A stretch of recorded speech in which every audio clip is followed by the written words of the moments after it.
CRN-TV is connecting you with the industry leaders who are protecting us from the latest security threats. Join me, Cass Cooper, as we highlight the expertise of women who are driving innovation and solving today's toughest cyber challenges. Welcome to Channel Women in Security. Hello, everyone. Cass Cooper here with Jamie Levy. I'm so excited to talk with Jamie a little bit about their background and everything that they've got going on in their career. This episode of Channel Women in Security is really exciting, and I'm so glad to have you here with us. Thanks so much for joining, Jamie. Thank you. Thank you for having me here. I appreciate it. Yeah, well, let's get right into our questions. As always, I've got a few for you, and we'll just have a little conversation about you and about all the things you bring to cybersecurity and the channel. Thank you. All right.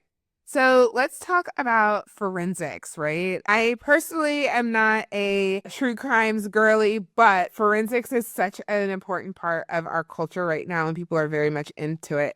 And I was so interested to learn about the connection between that and security and tech. And so your career has spanned, 1.5 decades in digital forensics. And you've got extensive work in memory and malware analysis. So can you share a particularly challenging or unique investigation, and maybe a little bit about what it taught you about adversarial tactics in security? Yeah. So there's been a whole bunch of different investigations, but there there was one in particular where the adversary was pretty advanced, and they basically used a DLL as their backdoor, which isn't necessarily advanced, but the DLL was very small. It looked almost like too small to be a viable file. And it was interesting because one of the analysts actually overlooked it and just thought, well, this is probably not even a real file. And it actually was part of the backdoor. So that was fascinating to me just because the adversary probably knew that if they made it small enough that it would just look innocuous and not very interesting to an investigator. There was another investigation that we worked on where the attacker had basically just laid in wait for a very long time, and then they had just a simple like UDP packet that went out to open up another backdoor. And so if you weren't even looking at the network, like you wouldn't have noticed that there's just this one packet that went out, and then these various actions would happen. And so I think like the takeaway from that is that there are attackers that can be extremely patient and just kind of blend in or just lay in wait and not do very much. And you think that everything's fine because it looks quiet over there, but they're actually just waiting for something. Mm, yeah. So that idea of laying and being, I think the word you used was latent and just Mhm. kind of like being dormant almost is such an interesting part. I think when we as general public think about these attacks, we think something big and all of a sudden like there's all these bells and whistles and things going on. But it sounds like what you're saying is the most interesting cases are the ones where it's super quiet and Mhm. there's like a lot of nothing until there's a little bit of something. Yeah. Yeah. Uh, Those are the ones that are interesting to me. But yeah, I mean, definitely there are big cases where, the attacker comes in and then at the end, maybe there's a ransom, they encrypt everything, they do something destructive. That's very obvious. But yeah, the ones that are more fascinating to me are the ones where they're really quiet and just kind of blending in. Yeah. And I apologize. We didn't even start with your background. So tell me a little bit about you and how you arrived in this seat as. Yeah. So I basically started out just doing computer science, but I really wanted to do something a little more interesting. I had always been fascinated with true crime. I wanted to see like what could I do that would kind of bring those two things together. At the time, there was this master's program that started up at John Jay College, and it was in forensic computing or computer forensics. And I thought, I want to go do that. I want to learn about that. And so I just kind of went all in, while I was there as a grad student, I started doing basically for my thesis something around like memory encryption. So trying to hide things in memory so that you wouldn't have like passwords and things like that just blatantly out in memory for an attacker or somebody to come across. And as part of that, like I started to realize like there were tools to actually examine memory. And so I came across the volatility project, which had just been released, just been talked about at Black Hat. They had an IRC channel. I went over there, started talking to them, and just really like before I knew it, became a developer on that particular project. So it's just kind of developed since then. I used to teach forensics classes. I've also worked as a consultant. I've worked as a computer programmer, like building forensic capabilities. I've pretty much done all of those things, malware analysis, building out tools, etc.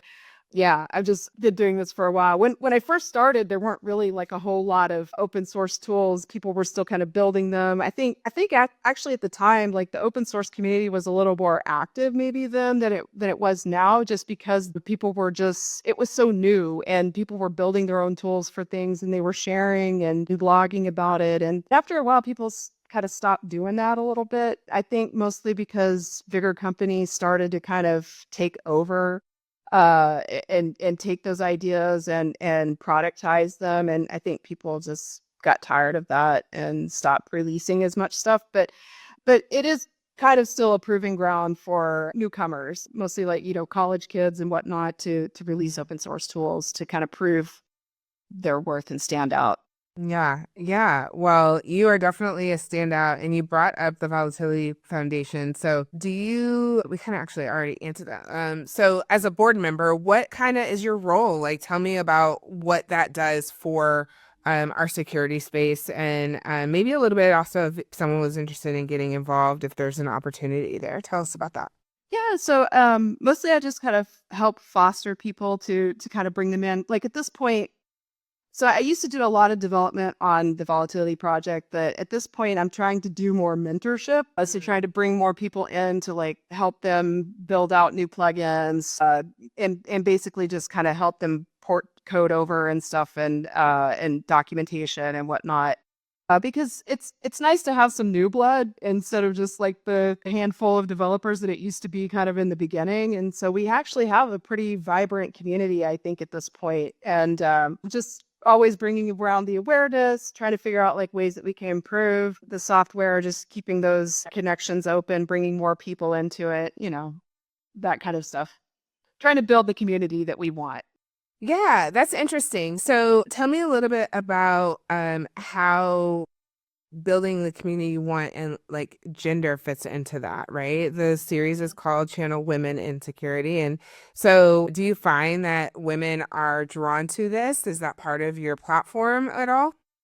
Yeah, so I mean, we definitely try to bring in as many people from all different backgrounds. I mean, I was one of the few women who were in this open source community to begin with. So it's interesting to me because there are a lot more women who are involved. And I think the forensics community in general has been overwhelmingly like basically accepting of other people. Like I found it to be one of the easier communities to make it into. I think we've like as a whole, women and other, minorities and anybody of any type of background has been welcomed into that community. I don't find it as hostile as some of the other communities that were around at the time, like some of the more offensive security communities could be a little bit more abrasive, at least whenever I first started out. And I've never experienced that in the forensics community. And so, yeah, we definitely try to like help bring anybody in of any type of background. We're open. I love to hear that, especially as someone who focuses on inclusive leadership and where are the opportunities and how do we build spaces that are conducive to inclusion and equity rather than forcing people into spaces where they're maybe not as welcome. Where are the spaces that are already existing that are very welcoming and open? So it's really great to hear that. Speaking of true crime, I wanted to ask you about some general data breaches and some of the things that have gone on in the world. Again, for those of us who read about them online and maybe are just not in this space every single day. I'd love to hear your take on maybe even the 23andMe breach, which raises some very complex issues around data security, healthcare, our DNA security, things like that. So from a forensics perspective, what steps can organizations like those companies, and like what's your take? What can they do to help? And what can we as individuals do to protect our data and security there as well? Yeah. So from the individual standpoint, so you can never really figure out like what's going to happen to your data once you give it over to a company. And so you have to try to put in the best practices that you can just in case to basically lower that threshold of opportunity for an attacker. And so using good passwords, using a multi-factor authentication everywhere that you can so that in case somebody does get your compromised password, that they're not able to just log in with it, they're going to have to use a code that's going to be sent to your phone or taken from an application that you have on your phone. So make sure to do those best practices, not using the same password everywhere, etc. That's really what you can do. Also, just like not sending as much data as you don't need to a particular company, like just giving them the bare minimum of whatever you need to put in there. A lot of like even social websites, social like Twitter and whatnot, like they might ask for your birthday, maybe not use your exact birthday, use a fake one or whatever. So if they are compromised, that particular data isn't also given over to somebody so easily. I have a colleague that actually transposes their birthday and basically does it backwards. Um, so one, they remember what they put in because it's close to their birthday, but not exactly what it is, right? That they'll just pick like a random date on the calendar because you want to remember it for later. Yeah, it probably is best if you pick like one fake birthday and just kind of that everywhere so that you don't forget. Yeah. Because yeah, you might need it to reset your password or whatnot. But yeah, like doing that. And then for the companies themselves, like I think obviously you want to have encrypted data storage. You want to make sure that you don't maybe even like maybe you want to even have like retention methodologies for like maybe you don't keep certain sensitive data like past a certain threshold like 90 days 60 days etc if you don't need it. So basically yeah, definitely like encrypted storage, like having some kind of security software so that if somebody does breach that it tripwires very quickly so you're able to do something in that moment. And then having do tabletop exercises where if this worst case scenario happens that you know exactly what to do, like turning off or limiting access to certain machines, doing your forensic investigations, your IR playbooks, etc. So just having those mitigations in place and those steps in place will basically help limit getting access to all the different things that you wouldn't want to have access to. Yeah, yeah.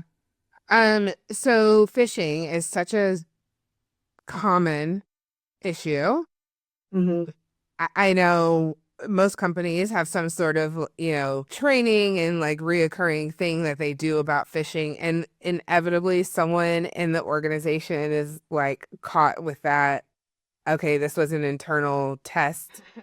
And I would like to say that has never happened to me, but I have been, caught up in it. I'm like, oh, man, I was one of the ones on the list. But I mean, there's been some bigger ones like with Caesars and MGM, those data breaches, and it remains to be like such a useful, unfortunately, vector. So, Yeah. what other forensic methods can organizations use to trace and mitigate damage caused by the social engineering tactic of phishing?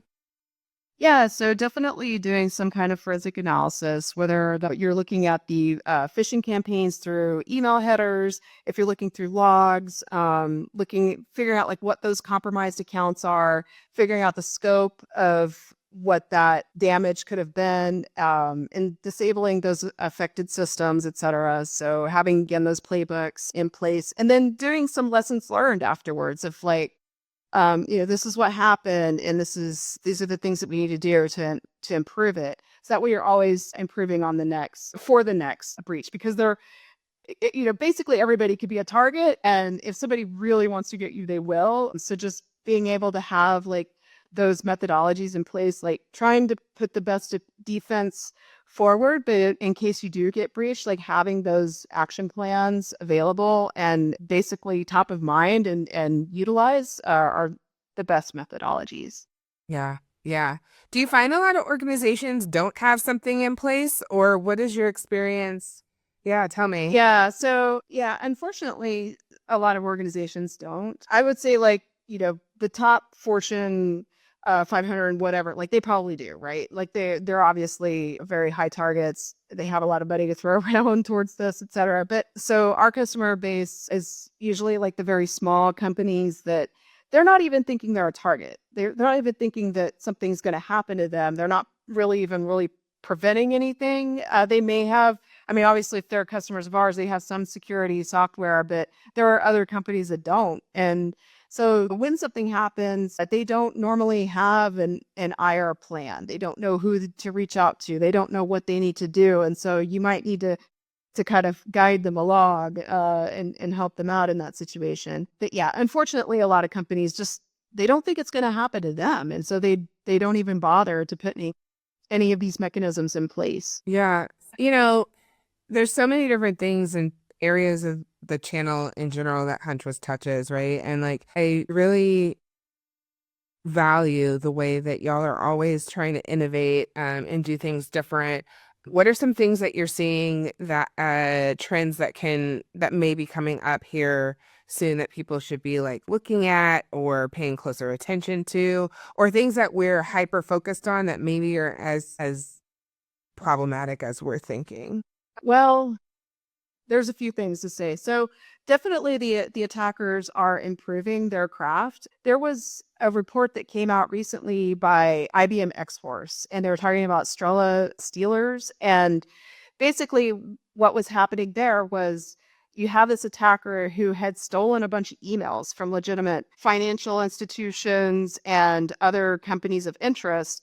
And they were able to take that stolen email information and craft invoices that would actually look legitimate. And then they could spoof it coming from those legitimate emails to customers and things that were already interacting with these other entities. So normally as a security awareness training, you're telling people, look out for the things that are suspicious, look out for the invoices that don't look right, look for the things that are misspelled. And then here you have an attacker who's taking something that is legitimate.